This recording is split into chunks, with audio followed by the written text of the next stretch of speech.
This is a cautionary tale. I was stalking a buck in the rain, blew the stalk, and I said, you know what? We're done. And I went to cross this fence. They got cattle grazing all over on all the different chunks of public down there, And so I've crossed 50 fences this trip. I go to the last one, way up the road. I can see my camp. I'm just going to cross, go up the road. I'm getting out of there.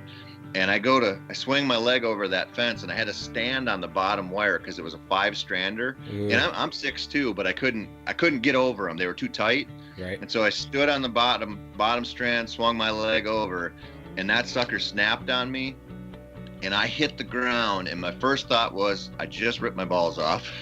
And I looked to my lap, and there's blood everywhere. Right. And I want to tell you, panic mode. Like my focus in life changed in an instant.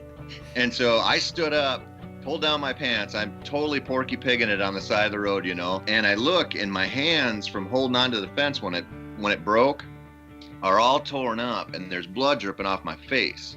And so I'm trying to use my phone in a pouring rain to look and see, like, how did I cut my face? And I ended up hitting the side of my head on the top strand when I fell. I call another buddy of mine who's hunting down the road. I said, man, if you're leaving now, come get me, and I'm going to start walking to the camp. And I'm just walking down the road. He comes driving up, and he rolls his window down, and he looks at me, and he like grimaces. Right. And he goes, bro, we got to get you to the hospital. And I look at those fences now, and I like cringe. A little part of me dies and gets scared every time I see a barbed wire fence. Like, brutal. Every man listening to this right now just took on a whole new perspective of crossing fences. I'm sure of it.